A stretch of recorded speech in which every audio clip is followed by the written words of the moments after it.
Coil galvanometer का concept पढ़ा था कि मूविंग कॉइल गैल्वेनोमीटर के हर केस में टॉर्क की वैल्यू क्या होती है? बीना होती है। क्यों होती है आपको बता दिया मैंने। बीना हमेशा बीना ही मिलेगी। बी मतलब मैग्नेटिक फील्ड, आई मतलब current through the coil, N मतलब ए मतलब एरिया ऑफ दी कॉइल। ठीक है भैया? ओए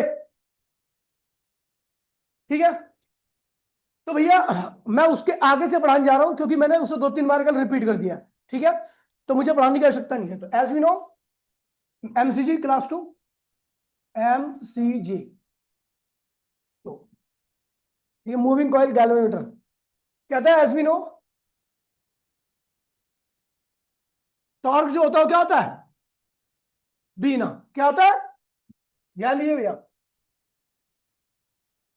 ये है आपका मूविंग कॉइल गैल्वेनोमीटर। ये नॉर्थ साइड थी, ये साउथ साइड थी, ये आपकी रेक्टेंगुलर कॉइल थी जो बीच में रखी हुई थी, है ना। ये है आपका इस कॉइल का नॉर्मल, याद होगा आपको। ठीक है, और गैल्वेनोमीटर की जो सुई होती है ना बीचों बीच होती है, उसका जीरो जो होता है यहां पे होता है। डिफ्लेक्शन या तो इधर होती है या इधर होती है। ठीक है, तो मैंने क्या किया, जैसी करंट पास कराया, जैसी करंट पास कराया वैसे इसके ऊपर क्या लगने लगा? टॉर्क। क्या लगने लगा?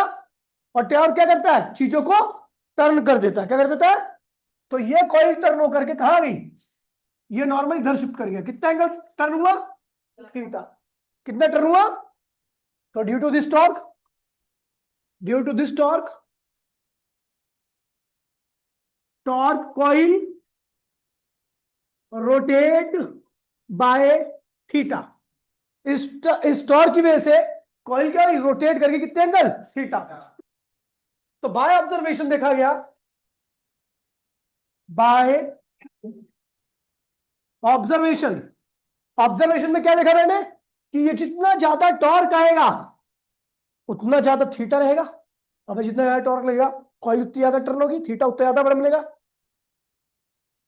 जितना ज्यादा टॉर्क आएगा उतनी ज्यादा कॉइल क्या होगी? टर्न करेगी, उतनी ज्यादा क्या होगा? थीटा होगा। तुम चाहते हो कि मैं तुम्हें गालियां दूं? यही करते हो तुम काम। अब थोड़ी तो शर्म कर लो यार भाई। ठीक है, तो बेटा ये टॉर्क, टॉर्क की वैल्यू क्या होगी हमेशा? बीना। किस केस में? एमसीजी के केस में, डायरेक्टली इक्वल टू थीटा। ठीक है भैया, अब इस प्रोपोर्शनलिटी साइन को हटाने के लिए हम कांस्टेंट का इस्तेमाल करते हैं। बीना इक्वल्स में के टाइम्स ऑफ थीटा। ये के क्या है? देखिए भैया ये के है आपके जो स्प्रिंग लगी हुई है ऊपर नीचे, उसकी तो बात ही नहीं हुई है। बात हुई क्या पूरी डेरिवेशन में? नहीं हुई है। बीना में क्या स्प्रिंग का जिक्र हुआ? और हम जानते हैं मूविंग कॉइल गैल्वेनोमीटर के दोनों एंड पर ऊपर नीचे स्प्रिंग लगी होती है ताकि वो कॉइल को क्या करे? रीस्टोर कर सके। तो ये जो स्प्रिंग लगी होती है ना उसका कांस्टेंट आपको याद होगा, के है आपके स्प्रिंग कांस्टेंट। अगर के की वैल्यू ज्यादा होगी तो स्प्रिंग हार्ड होगी, उसको टर्न कराना पाना उतना ही क्या होता है? मुश्किल होता है। और के की वैल्यू कम होती है तो स्प्रिंग कैसी होगी? सॉफ्ट होगी, उसको घुमाना मोड़ना खींचना सब कुछ क्या होता है? आसान होता है। ठीक है, तो के को कहते हैं भैया स्प्रिंग कांस्टेंट। के क्या है? स्प्रिंग। अब इसका भी सबका मतलब पता लग गया, कांस्टेंट। के को क्या कहते हैं? Spring constant. अब देखिए भैया ये बहुत इंपॉर्टेंट टर्म है। अगर मैं देखूं सारे कांस्टेंट को एक साथ में रखता हूं मैं, चलो रखते हैं। तो यहां अच्छा एक बात तो, वेरिएबल कौन कौन होगा? मैं गैल्वेनोमीटर उठा के लाया हूं मार्केट से, और मैं अब आपसे पूछना चाहता हूं कि उसके अंदर वेरिएबल कौन कौन सी चीज हो सकती है। एक मिनट जाओ, बी वेरिएबल हो सकता है? बी क्या है? नहीं, बी वेरिएबल नहीं हो सकता। बी मैग्नेट, इन मैग्नेट्स की वजह से मैग्नेटिक फील्ड है। अंदर का मैग्नेट कभी चेंज नहीं होता, तो अंदर की मैग्नेटिक फील्ड भी चेंज, बी चेंज नहीं होगा। आई भैया अलग अलग करंट, अलग अलग है ना, करंट वेरिएबल है। अभी समझाया यार, तू इधर आजा, आजा। ठीक है, आई, आई क्या है? वेरिएबल। एन क्या है? किसके अंदर है? कॉइल कहां पे है? करंट के अंदर है, गैल्वेनोमीटर के अंदर है। क्या वो वेरिएबल है? नहीं, एन भी वेरिएबल नहीं होगा। एन भी क्या होगा? कांस्टेंट होगा। जो गैल्वेनोमीटर खरीद के लाया उसके अंदर एन की वैल्यू फिक्स होती है, एन की वैल्यू को छेड़ नहीं सकते। ए क्या है? एरिया ऑफ कॉइल, वो चेंज हो सकता है? अब कॉइल जो लगी है गैल्वेनोमीटर के अंदर उसको कैसे चेंज कर सकते हो? नहीं चेंज होगा, वो भी क्या है, कांस्टेंट है। अब क्या हो जाए भैया, थीटा वेरिएबल है कांस्टेंट है? वेरिएबल है क्योंकि करंट ज्यादा डालोगे रिफ्लेक्शन ज्यादा आएगी। के क्या है, स्प्रिंग है, उसके अंदर स्प्रिंग लगी, उसको चेंज नहीं कर सकते। सारे कांस्टेंट को मैं साथ में लिख रहा हूं, आई इधर लिख दिया, आई इक्वल्स टू में के बी एन ए, और ये क्या हो गया, थीटा। ये पूरी टर्म जो है कांस्टेंट है। ये पूरी टर्म क्या है, किसके अंदर, गैल्वेनोमीटर के अंदर। इसीलिए इस पूरी टर्म को मैं क्या क्या बोलता हूं, और बुक में क्या बोला गया है, गैल्वेनोमीटर कांस्टेंट। तो गैल्वेनोमीटर कांस्टेंट की वैल्यू क्या होगी, के अपॉन में बी एन ए। क्या होगी, के अपॉन में बी एन, यानी कुत्ता बना। याद करने के लिए क्या होगा, कुत्ता बना। गैल्वेनोमीटर कांस्टेंट क्या है, कुत्ता बना। इसे ध्यान रखना कि गैल्वेनोमीटर कांस्टेंट ये है आपका, ठीक है। अब देखिए भैया, यहाँ पे एक चीज बताने आ रहा हूं आपको मैं, ठीक है। नंबर ऑफ टर्न, स्मॉल है यार, वो स्मॉल है।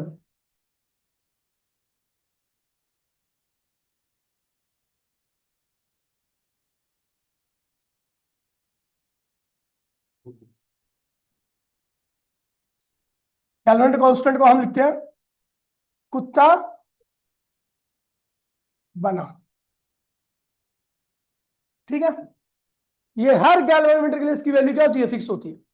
कोई लाओ, कोई भी गैल्वेनोमीटर लाओ, उसके लिए वैल्यू क्या होगी, फिक्स होगी। चलो एक काम करते हैं,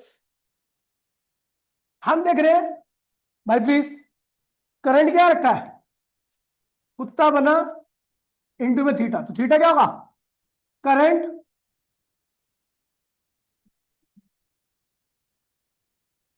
ये हो गया।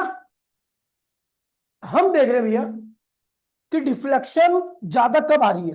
अच्छा, किसी गैल्वेनोमीटर के अंदर डिफ्लेक्शन ज्यादा आ रही है तो वो ज्यादा सेंसिटिव है। मान लीजिए एक करंट है, हमने डाला 2 एम्पियर का करंट, गैल्वेनोमीटर फर्स्ट में डाला, 2 एम्पियर का करंट गैल्वेनोमीटर सेकंड में डाला। गैल्वेनोमीटर जो सेकंड है उसके अंदर ज्यादा डिफ्लेक्शन आ गई। डिफ्लेक्शन मतलब थीटा उसका क्या हुआ, ज्यादा हो गया। Which one is more sensitive, जिसके अंदर थीटा आपको ज्यादा दिखा।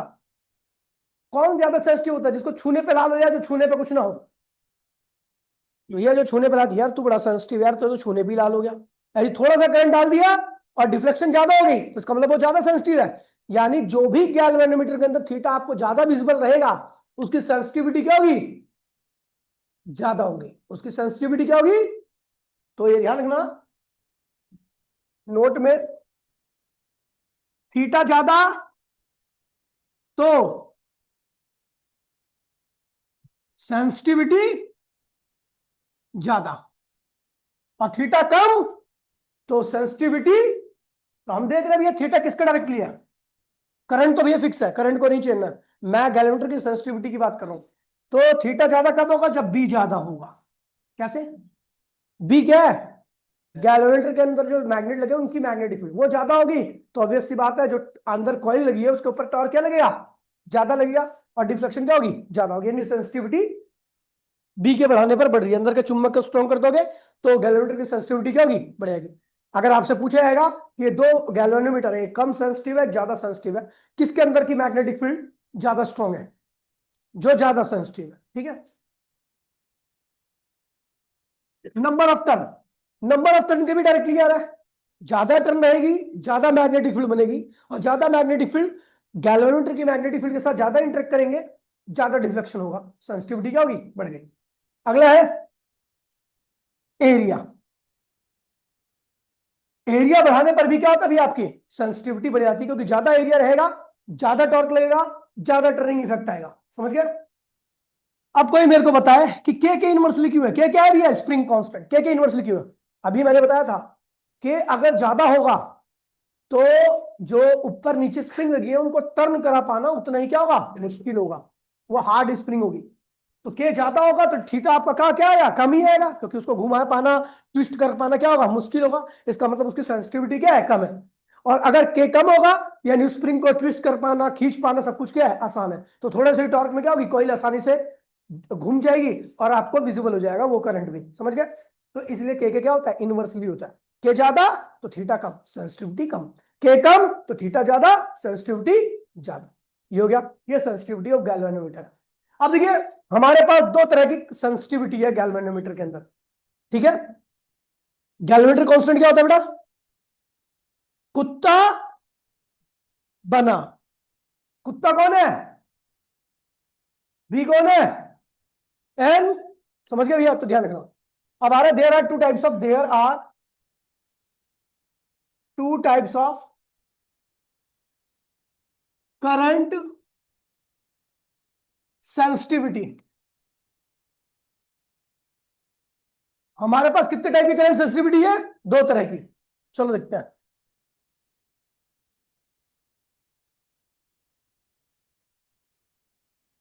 देखिए भैया हमारे पास दो, अरे current sensitivity, there are two types of sensitivity, बस केवल हमारे पास दो तरह की सेंसिटिविटी है गैल्वेनोमीटर की। पहली को कहते हैं करंट सेंसिटिविटी। करंट सेंसिटिविटी को हम लिखते हैं आईएस से। किससे लिखते हैं? मैंने करंट डाला, मैंने करंट डाला, गैल्वेनोमीटर के अंदर ज्यादा डिफ्लेक्शन आ गई तो इसका मतलब उसकी करंट सेंसिटिविटी क्या है? ज्यादा है। करंट डाला, कम डिफ्लेक्शन आई, कम थीटा है, इसका मतलब करंट सेंसिटिविटी क्या है? तो अगर आप देखो करंट सेंसिटिविटी, तो हम देखें current sensitivity is directly proportional to क्या होगी? थीटा। करंट सेंसिटिविटी ज्यादा कब होगी? जब थीटा क्या आएगा? ज्यादा आएगा। यदि आपको ज्यादा करंट डालना पड़ रहा है तो उसकी करंट सेंसिटिविटी क्या है? अब ज्यादा करंट डालना पड़ रहा है तो करंट सेंसिटिविटी क्या है? छोटे करंट में घूम ही नहीं रहा, छोटे करंट में थीटा नहीं आ रहा, और जो छोटे करंट में थीटा नहीं आएगा इसका मतलब उसकी करंट सेंसिटिविटी क्या है? कम है। और छोटे करंट में थीटा आ जाएगा तो भैया हमने कहा भैया थीटा जितना ज्यादा होगा उसकी करंट सेंसिटिविटी क्या होगी? उतनी ज्यादा होगी। दूसरा, current sensitivity is inversely equal to applied current. जितना ज्यादा करंट होगा इसका मतलब उसकी सेंसिटिविटी उतनी क्या है? कम है। ये होगी पहली इक्वेशन और ये होगी आपकी दूसरी equation. On combining first and second equation, theta upon में क्या होगा? I, that is the formula of current sensitivity. ठीक है। आईएस को इसके लिए हम एक कांस्टेंट लगाते हैं, कांस्टेंट की वैल्यू यहां पर 1 होगी आपकी, तो करंट सेंसिटिविटी का फॉर्मूला क्या होगा? थीटा अपॉन में आई। थीटा अपॉन में एसआई यूनिट क्या होगी इसकी, बता रहे भैया? एसआई यूनिट, तो करंट अपॉन में थीटा है ना, थीटा अपॉन में करंट है। थीटा की एसआई यूनिट क्या होती है? रेडियन। और करंट की क्या होती है? एम्पियर। तो इसकी जो एसआई यूनिट होगी रेडियन पर एम्पियर, इसकी जो एसआई यूनिट होगी। ठीक है भैया, चलो इसका एक फॉर्मूला निकालते हैं। आपको पता भैया प्लीज ओए बोलने, हम जान चुके हैं कि करंट क्या है? कुत्ता बना इंटू में थीटा। तो एक काम करते हैं भैया, हम करंट की कुत्ता ऐसी क्यू ऐसी लिख दिया और कुत्ता बना इंटू में थीटा ये लिख दिया। थीटा थीटा कैंसिल हो गया तो करंट सेंसिटिविटी का फॉर्मूला क्या गया? बी एन ए अपॉन में A. That is the actual formula of current sensitivity जो आपको यूज करना है।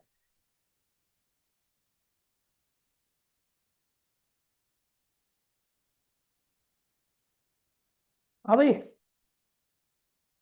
हाँ जी, हाँ जी सर बोलिए। बढ़िया सर, क्लास ले रहा हूँ मैं, आपको थोड़ी देर बाद कॉल करूँ प्लीज? 5 मिनट बाद सर। तो सर शाम को इसकी क्लास 5 से लेकर 7:30 बजे तक है। जी जी बिल्कुल सर, ओके। ठीक है भैया, करंट सेंसिटिविटी समझ में आ गया? अब देखिए भैया please, sensitivity of galvanometer current sensitivity directly equal to B. B ज्यादा होगा डिफ्लेक्शन ज्यादा होगी, छोटे करंट में आ जाएगा। अरे स्मॉल ले ले, कोई दिक्कत नहीं है। अगला आ रहा है भैया आपका वोल्टेज सेंसिटिविटी। क्या है? वोल्टेज सेंसिटिविटी, वीएस लिखते हैं इसको। किससे लिखते हैं? आपने वोल्टेज अप्लाई किया, डिफ्लेक्शन ज्यादा आ गई तो वोल्टेज सेंसिटिविटी क्या होगी? ज्यादा होगी। आपको ज्यादा वोल्टेज अप्लाई करना पड़ रहा है, इसका मतलब वोल्टेज सेंसिटिविटी क्या है? कम है। तो V S is directly to Q upon में वी, और यहां पर हम लिखेंगे वी एस इक्वल्स में क्यू अपॉन में वी। ये है वोल्टेज सेंसिटिविटी का फॉर्मूला। ठीक है भैया, अब इसका जो एक्चुअल फॉर्मूला गैल्वेनोमीटर के टर्म में करना है, गैल्वेनोमीटर के टर्म में करना है, तो वो फॉर्मूला कुछ और बनता है। देखिए वी एस इक्वल्स टू में क्यू, ये कौन सा वोल्टेज है? Voltage across volt meter. Voltage across volt meter जो आपने लिया है, ठीक है। वोल्टेज क्या होता है? क्या होता है पार्थ, तू बताइए। करंट इनटू में रेजिस्टेंस, वोल्टेज क्या होता है? तो वोल्टेज अक्रॉस, वोल्टेज सेंसिटिविटी को उसमें क्यू अपॉन में क्या हुआ? करंट अक्रॉस गैल्वेनोमीटर इनटू में रेजिस्टेंस ऑफ गैल्वेनोमीटर। और आपको बता दूं आई जी क्या होता है, यहां पर आई के बराबर है, आई वही करंट है जो वोल्टेज का है। ये कौन सा आई है? जो गैल्वेनोमीटर से करंट पास हो रहा है, तो ये भी वही करंट होगा जो गैल्वेनोमीटर से पास हो रहा है। तो वी एस इक्वल्स में क्या होगा? क्यू, ये क्या हुआ? आई, और ये क्या हो गया? R G. क्यू की वैल्यू भाई प्लीज बोली नहीं कोई भी, आई की वैल्यू आप ऑलरेडी निकाल चुके हो क्या? ये क्या होगा? कुत्ता थीटा अपॉन में बना इनटू में आर जी। ये क्या हुआ? थीटा से थीटा क्या हुआ? कैंसिल हो गया, तो वोल्टेज सेंसिटिविटी क्या होगी? बी एन ए अपॉन में के आर जी। ये भैया आपका क्या आ गया? वोल्टेज सेंसिटिविटी आ गया। क्या आ गया? Voltage sensitivity. अब देखिए, थोड़ा वोल्टेज अप्लाई किया, क्या हुआ? हम जानते हैं वोल्टेज सेंसिटिविटी क्या होता है? थीटा अपॉन में वोल्टेज, कौन सा voltage? Voltage across galvanometer, sorry, voltage across galvanometer भैया, गैल्वेनोमीटर। तो वोल्टेज अक्रॉस गैल्वेनोमीटर क्या होगा? Current across galvanometer, resistance across galvanometer, जो गैल्वेनोमीटर का रेजिस्टेंस है। अच्छा आपको बता दूं, जो गैल्वेनोमीटर का करंट है वो क्या होगा? आई होगा, जो हमने पीछे लिया, ये वाला आई। ठीक है, तो हमने क्या किया? आई की जगह, आई जी की जगह पे आई लिख दिया। ठीक है, थीटा आई आर जी। अब आई की वैल्यू हमने ऑलरेडी निकाल रखी है, देखो, है ना? तो वहां पे पुट किया, ये आ गया आपका वोल्टेज सेंसिटिविटी। ये ध्यान रखना, current sensitivity, voltage sensitivity, sensitivity पे क्वेश्चन आते हैं आपके सीधे सीधे। ठीक है भैया, अब आ रहे हैं, ये पूरा खत्म हो गया गैल्वेनोमीटर। आखिरी टॉपिक है इस चैप्टर का, नाम है शंट। ठीक है, पहले लिखते हैं भैया,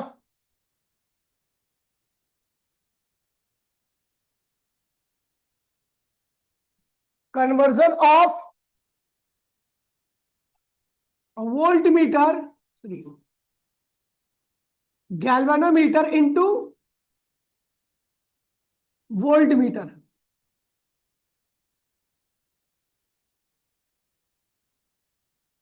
आपको समझ में नहीं आ रहा? मैं 2 बार इग्नोर कर सकूं तो वही कर रहे हैं यार बार बार।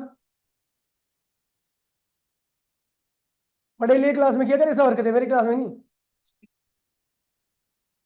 ठीक है, उसे मोह माया होगी बच्चों की कि बच्चा छोड़ के भाग जाएगा पेलूंगा, तो मेरे को नहीं मोह माया, मैं पेल पाल दूंगा ढंग से। ठीक है, गैल्वेनोमीटर को आपको किसमें कन्वर्ट करना है? वोल्ट मीटर में। गैल्वेनोमीटर किसमें कन्वर्ट करना है? अब एक चीज देखो भैया, सबसे पहले आपको वोल्ट मीटर की प्रॉपर्टी बतानी चाहिए। वोल्ट मीटर का रेजिस्टेंस क्या होता है? कल बताया था, बहुत ज्यादा। वोल्ट मीटर का रेजिस्टेंस क्या होगा? और कनेक्शन किसमें होगा? पैरेलल में, कल बताया था मैंने, परसों कल की क्लास में। तो भैया ध्यान रखना, इसकी प्रॉपर्टी क्या होती है? रेजिस्टेंस टू लार्ज, इसका रेजिस्टेंस जो बहुत ज्यादा होता है। अब ये क्यों होता है? ताकि इससे करंट पास ना कर पाए, इससे करंट आसानी से फ्लो, क्योंकि फ्लो कर जाएगा तो वोल्ट मीटर उतना पोटेंशियल डिफरेंस एक्यूरेटली मेजर नहीं कर पाएगा। ठीक है, ताकि करंट क्या रहे? बहुत कम रहे। दूसरी इसकी प्रॉपर्टी है, कनेक्शन किसमें होगा? In parallel. ठीक है, जिन पॉइंट्स के अक्रॉस में आपको पोटेंशियल डिफरेंस निकालना है, उसके उन पॉइंट्स पे हम क्या करते हैं? इसको पैरेलल कनेक्शन करते हैं। ठीक है, चलो भैया, ये हमें प्रॉपर्टी पता लगी। वोल्ट मीटर अगर बनाना है तो रेजिस्टेंस कैसा होना चाहिए? उसका ज्यादा, और दूसरा कॉम्बिनेशन उसका कैसा होना चाहिए? पैरेलल। चलो करते भैया, बनाते हैं वोल्ट मीटर, गैलोमीटर का वोल्ट मीटर। अभी न्यूमेरिकल भी कराते हैं उसके दो। ठीक है, चलो भैया देखिए, ये है आपका एक बैटरी है। मैं चाहता हूं इस बैटरी का वोल्टेज निकाला जाए। इसका वोल्टेज मुझे गिवन है वी, लेकिन मैं चाहता हूं निकालूं। निकालने के लिए मैं वोल्ट मीटर का इस्तेमाल करूंगा, आपको पता है, लेकिन मेरे पास वोल्ट मीटर, मेरे पास है क्या? अब इसको कन्वर्ट करना मुझे, तो मैं क्या करूंगा? पहली बात तो मुझे इन दोनों टर्मिनल्स के बीच का पोटेंशियल डिफरेंस निकालना है, प्लस और माइनस के बीच का पोटेंशियल डिफरेंस निकालना है। तो जाहिर सी बात है, मैं इसके पैरेलल में जोड़ूंगा। ले जोड़ दिया ना पैरेलल में। अबे इन दोनों टर्मिनल के पैरेलल में ही तो है ये। ठीक है, चलो दूसरा, ध्यान दीजिए भैया, ध्यान दीजिए। अब मुझे पता है गैल्वेनोमीटर एक बड़ा सेंसिटिव डिवाइस होता है, जिससे अगर बहुत स्ट्रॉन्ग करंट चला जाए तो उसकी कॉइल इतनी ज्यादा मुड़ जाती है कि उसके अंदर की स्प्रिंग वगैरह फुकम फकी हो जाती है, खराब हो जाती है वो। तो हमें क्या करना है, इसको स्ट्रॉन्ग करंट से बचाना है। तो इसलिए मैं क्या करूंगा, इसको क्या करूंगा, इसके सीरीज में एक बहुत बड़ा रेजिस्टेंस जोड़ दूंगा। अब देखो जोड़ रहा हूं मैं, ये रेजिस्टेंस जोड़ दिया, टू लार्ज। अब जिससे कि इसका खुद का रेजिस्टेंस क्या था, आरजी, इसका खुद का रेजिस्टेंस क्या था, आरजी, इसके सीरीज में एक बहुत बड़ा रेजिस्टेंस आर जोड़ दिया। तो सीरीज में कॉम्बिनेशन क्या होता है रेजिस्टेंस का, R1 प्लस R2। अगर R1 1 है और R2 1 लाख है, जोड़ा है आपने, तो कुल रेजिस्टेंस क्या होगा, 1 लाख 1, मतलब रेजिस्टेंस बहुत ज्यादा बढ़ गया। तो जैसे ही मैंने इस टू लार्ज रेजिस्टेंस को जोड़ा, तो इसका रेजिस्टेंस क्या हुआ, बहुत ज्यादा बढ़ गया, बहुत ज्यादा बढ़ गया। करंट जो यहां से जाएगा ना, आईजी, बहुत स्मॉल जाएगा। ये क्या है, स्मॉल करंट, बहुत छोटा करंट है। अब बहुत छोटा करंट जब इससे जाएगा तो गैल्वेनोमीटर क्या होगा, सुरक्षित रहेगा। लेकिन अब इसका काम मैं वोल्ट मीटर की तरह कर रहा हूं। वोल्ट मीटर से भी थोड़ा बहुत करंट पास करता है, क्योंकि कोई भी volt meter ideal volt meter नहीं होता। आइडियल वोल्ट मीटर उसी कहते हैं जिसके अंदर से करंट ही ना पास हो, और ऐसा वोल्ट मीटर कंस्ट्रक्ट करना इम्पॉसिबल है। इसलिए हम वीट मीटर, पोटेंशियोमीटर का इस्तेमाल करते हैं, जो कि आपके आउट ऑफ सिलेबस हो गया टॉपिक। पोटेंशियोमीटर जो होता है वो बहुत एक्यूरेटली मेजरमेंट करता है पोटेंशियल डिफरेंस का, वोल्ट मीटर नहीं करता, एरर रहती है इसके रीडिंग में। ठीक है भैया। तो जैसे ही यहां से मैंने हाई रेजिस्टेंस जोड़ा, हाई रेजिस्टेंस जोड़ते ही करंट की वैल्यू बहुत छोटी होगी।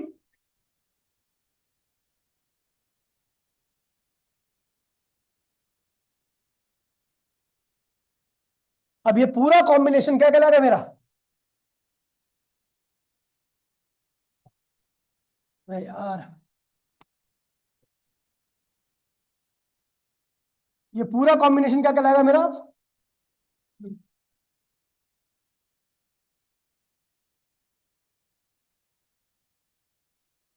ये पूरा जो डब्बा बना रखा है ना, इसे कहेंगे आप वोल्ट मीटर। अब कैसे कहेंगे वोल्ट मीटर, ये भी देख लीजिए। ये है वोल्ट मीटर, इस पूरे कॉम्बिनेशन में। आपको पता है भैया कि भैया ये जो वोल्टेज है उसका मेजरमेंट कौन करेगा, ये पूरा डिवाइस करेगा। ठीक है। तो जो वोल्टेज रहेगा, इसकी जो वैल्यू रहेगी, वो इसके अक्रॉस में आए वोल्टेज के बराबर होगा। सुन लो भैया, ये जो वोल्टेज है वी, इसका मेजरमेंट मैं किससे कर रहा हूं, इससे कर रहा हूं। तो इसके अक्रॉस में जो भी वोल्टेज आएगा वो किसके बराबर होगा, वी के, है ना। अब एक चीज देखिए, तो हेयर वी बराबर में क्या होगा, वी बराबर में क्या होगा, इसके अक्रॉस में कितना करंट गया, लग जा, चलो, इसके अक्रॉस में कितना करंट गया, आईजी, और यहां से भी कितना जाएगा, आईजी। क्यों गया दोनों में सेम करंट, क्योंकि इनका सीरीज कॉम्बिनेशन है। क्या है, सीरीज कॉम्बिनेशन में करंट की वैल्यू क्या होती है, सेम होती है। तो यहां से भी आईजी गया, यहां से भी आईजी गया। तो ये वोल्टेज का कुछ पार्ट यहां पर आ जाएगा, और इस वोल्टेज का कुछ पार्ट क्या होगा, इस पे आ जाएगा। लेकिन जब मैं इन दोनों का सम करूंगा तो किसके बराबर आएगा, वी के। तो ये जो वी है वो किसके बराबर होगा, voltage across galvanometer plus voltage across R, voltage across R. तो वोल्टेज अक्रॉस जो टोटल वोल्टेज है, गैल्वेनोमीटर का वोल्टेज कैसे निकलेगा, गैल्वेनोमीटर का वोल्टेज कैसे निकलेगा, तो भैया current of through the galvanometer और रेजिस्टेंस ऑफ, और रेजिस्टेंस के अक्रॉस में वोल्टेज कैसे निकलेगा, करंट अक्रॉस रेजिस्टेंस और रेजिस्टेंस ऑफ रेजिस्टेंस। ठीक है भैया। तो ये हो जाएगा, आई जी कॉमन ले लो, आर जी प्लस आर बराबर में क्या हो गया, वी। ठीक है भैया। तो आई जी की वैल्यू आपने यहां से कैलकुलेट कर ली, वी अपॉन में आर जी प्लस आर। ठीक है, ये फॉर्मूला है। ठीक है भैया। जब करंट का मेजरमेंट करना है या वोल्टेज का मेजरमेंट करना है, ये वोल्टेज का, तो आप यहां से कर सकते हो, क्योंकि आपको ये पता रहेगा, आपको ये पता रहेगा, और आपका गैल्वेनोमीटर इस करंट को भी शो कर देगा। तो आप इस तरीके से आप टोटल वोल्टेज को निकाल सकते हो। टोटल वोल्टेज को आप current across galvanometer resistance of galvanometer और रेजिस्टेंस जो आपने जोड़ रखा है, इसकी सहायता से आप बैटरी का टोटल वोल्टेज निकाल सकते हो, कैसा बिहेव कर रहा है वोल्ट मीटर। अच्छा, कई बार आईजी भी पूछा जाता है, तो आप इस तरीके से इसको यूज कर सकते हो। ठीक है भाई, प्लीज देखिए। अब देखिए यहां पर एक बात बोली जाएगी कि गैल्वेनोमीटर के अंदर डिवीजन है, कितना डिवीजन है, मान लीजिए एन डिवीजन है।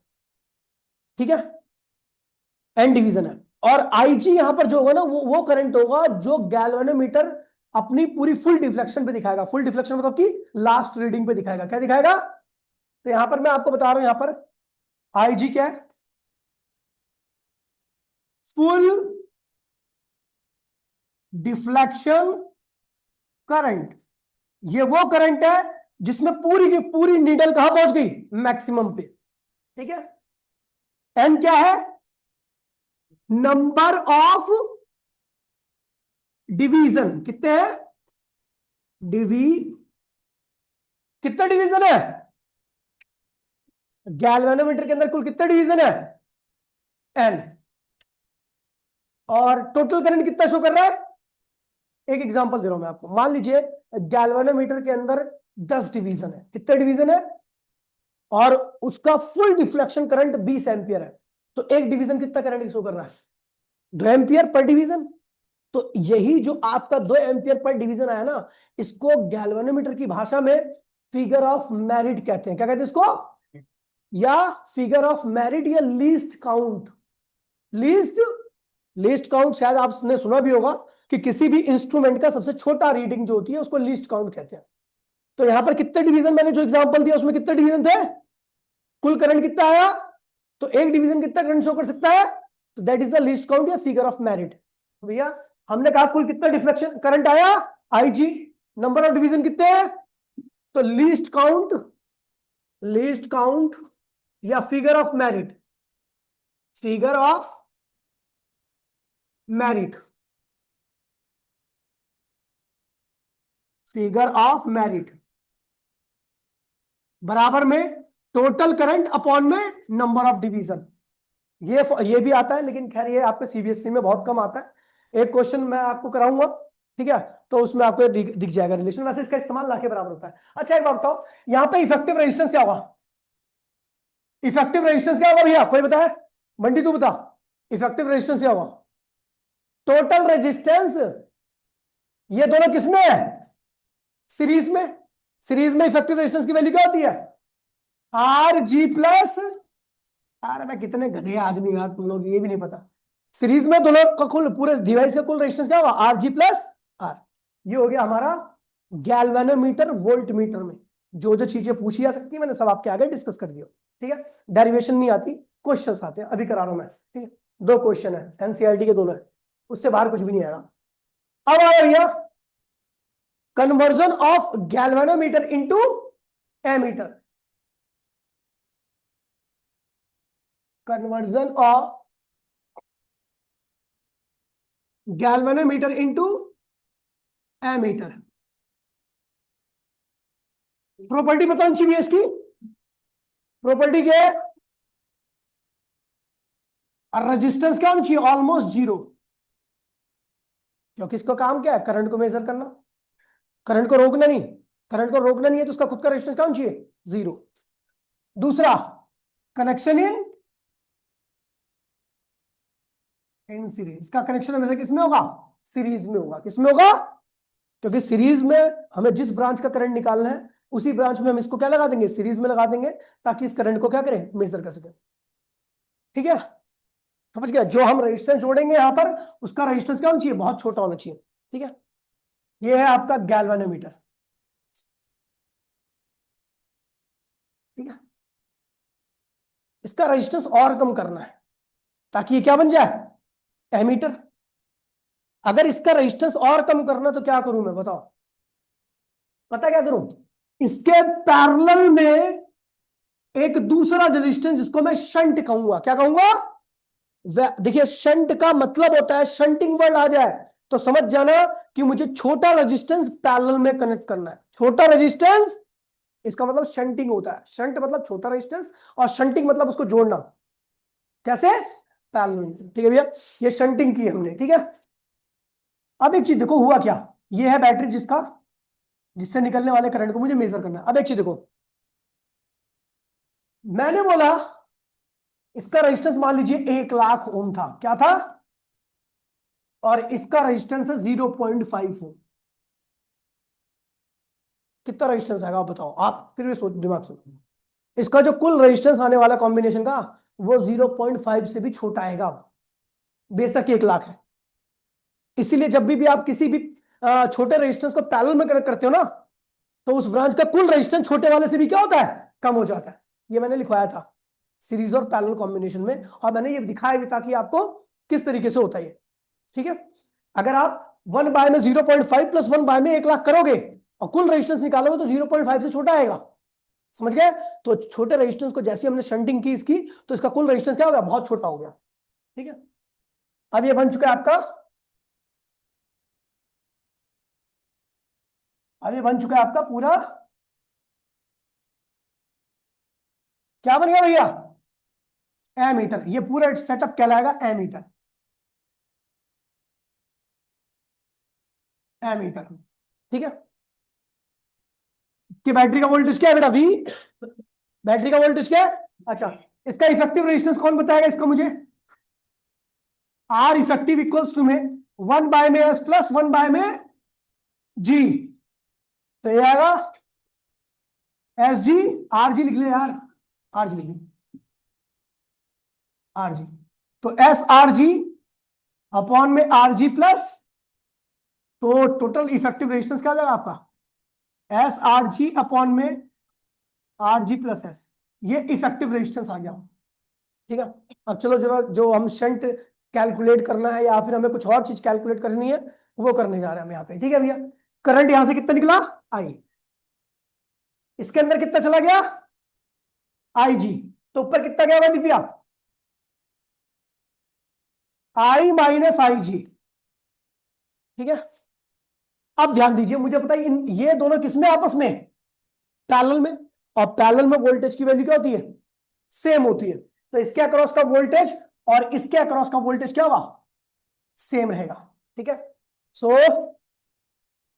वोल्टेज अक्रॉस शंट बराबर में वोल्टेज अक्रॉस गैल्वेनोमीटर।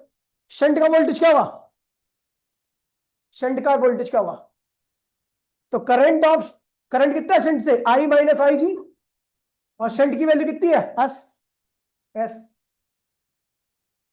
और वोल्टेज अक्रॉस गैल्वेनोमीटर क्या होगा, करंट थ्रू गैल्वेनोमीटर और रेजिस्टेंस ऑफ आर जी लिख दे। जो निकालना है निकाल लो, क्या निकालना है, हो सकता है शंट पूछ ले, तो शंट की वैल्यू क्या होगी, आई जी आर जी आई माइनस, समझ गए भैया। या फिर यहां से पूछ सकता है आई जी की वैल्यू कितनी होगी, आई जी की वैल्यू क्या होगी, तो आई माइनस आई जी इंटू में एस अपॉन में आर जी। तो ये सारी चीजें पूछ सकता है जो निकालने के लिए। ठीक है भैया, अब अगर मैं बोल दूं यहां पर आई जी क्या है, वही है, आई जी क्या है, फुल डिफ्लेक्शन करंट। ये कौन सा करंट है, फुल डिफ्लेक्शन करंट है। और एन क्या है, नंबर ऑफ डिवीजन है। और क्या है, लीस्ट काउंट, जिसकी वैल्यू क्या होगी, आई जी अपॉन में हेड़ा। तो ये आपका खत्म हो चुका है। ठीक है भैया, एनसीईआरटी ला कोई shunt small resistance connected parallel with galvanometer.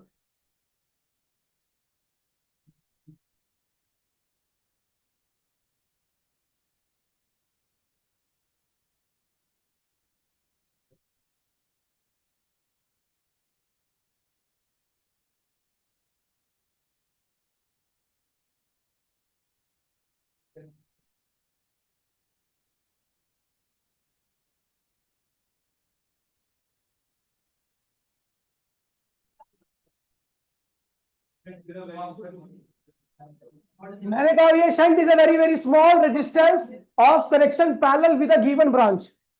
और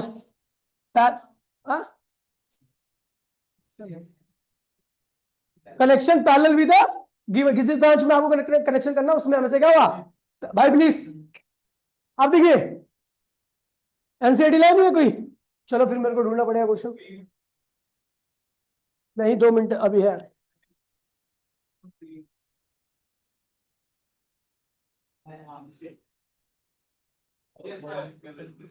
क्वेश्चन क्या कह रहा है भैया? एनसीईआरटी के दोनों बैक टू बैक क्वेश्चन है ये। गैल्वेमीटर हैज अ रेजिस्टेंस कितना है भैया? आरजी कितना है? आरजी 15 है। मीटर फुल स्केल डिफ्लेक्शन यानी आईजी की वैल्यू कितनी रखी है? आरजी की वैल्यू 4 मिली एम्पियर देखिए। How will you convert the meter into ammeter of range कितनी है? ये आई की वैल्यू रखी है, कितनी है, किसकी रखी है? आई की वैल्यू रखी है, ठीक है भैया। आपको इतना एम्पियर का करंट डाला है, ठीक है। तो भैया आपको फॉर्मूला पता है, अभी बताया था ना। आपको कह रहा है कि किस प्रकार से आप इसको शंट गैलन एमीटर में कन्वर्ट करोगे।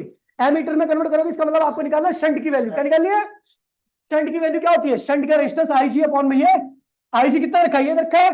करंट आपको 6 दे रखा है, करंट थ्रू ये दे रखा है आपको, और रेजिस्टेंस ऑफ गैल्वेमीटर आपको दे रखा है। सॉल्व करोगे तो इतना मिली एम्पियर ओम आपको, इतना मिली ओम आपको कनेक्ट करना पड़ेगा पैरेलल विद गैल्वेनोमीटर। अगर इतना रेजिस्टेंस आप पैरेलल कनेक्ट कर दोगे किसको? गैल्वेमीटर के, तो आपका जो गैल्वेमीटर किस में कन्वर्ट हो जाएगा? एमीटर में। अगला देखिए भैया, कह रहा भैया गैल्वेमीटर है रेजिस्टेंस आरजी दे रखा है, आरजी दे रखा है, आईजी दे रखा है। How will you convert? ये वी दे रखा है। फॉर्मूला डालो, जो बोल रहा है वो निकाल।